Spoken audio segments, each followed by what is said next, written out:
course, at point guard. Good afternoon sa inyo mga kapamilya. Lalo yun with 7. But last game, naka-8 itong si Mark Cruz. Ang tindi nga naman talaga as we see Rakala. Balik kay Saavedra. Jonathan Gray down low. Corner pass for the 3 and that is good. Ina dito si palitan ng tao para dito Saavedra for 3 and that is good. Blazers tumatakbo si Jonathan Gray pero nahandun si Rakal. Sidestepping is Jonathan Gray.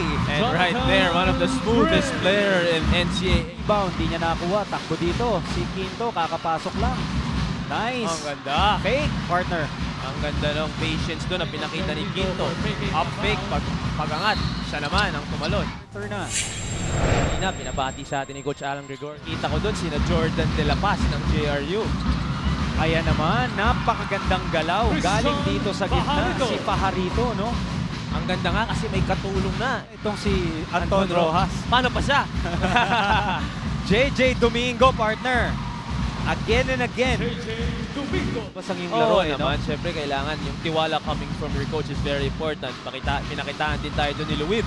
Pati siya, may kumpiyansa. At tingnan mo naman yung pasa na yung partner. Pinadaan pa sa kili-kili ng isang Letra Knights. Velasco na hindi pa masyado napapagod. Ang dynamic duo niya talaga na si Gray and Saavedra at lamang sila ng ganito kalaki. Senior citizens ng ating liga katulad ni Kevin Rakal. Yeah, that is big for a rookie, for a 3. Talaga namang iniwan pa ang kamay nitong si Kevin Rakal sa ere dahil 3. Offensive rebound on Tenko. Binalik kay JJ Domingo for another 3 and that is good. Parehas na parehas sila. Height, bitaw, laro, katawan. Ito si JS. Ito si JS na umi-step back pa. Yan lang nakakalito. Parang ano eh. Semerad Twins, hindi mo alam kung sino sila. Si Mark, yun lang. Sana napunta siguro ng konting Time, no? Nakikita natin, of course, sa ating panel, si Mikey Reyes, yung dating mga magkakasama na basketball nga is life. And talking about Jonathan Gray, with that basket, bumaril pa. as we all know, Jonathan Gray din. As of now, both teams firing pa rin. Parang walang nangyari.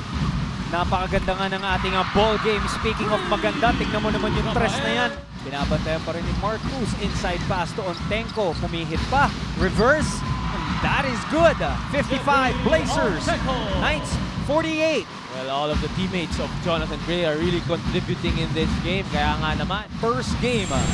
Blazers versus Knights. Gabi sa kanyang mga boys. Letran being our league leading team nga dito sa ating NCAA. Subok ulit sa tres. Rebound, Luwib. Takbo na naman dito. 3-on-2 mga Knights. Kevin Rakal. Alam mo, I think kanina pa natin sinasabi, poging-poging. Titira na lang ni Jonathan Gray. Pinapasa pa. Ito, popping is Mark Cruz. Tatawagan ng foul. Ito si Castor. The Ant-Man again. Mr. Quality Minutes. Sa panig ng Letra Knights partner, no? Parang mga langgam nga, no?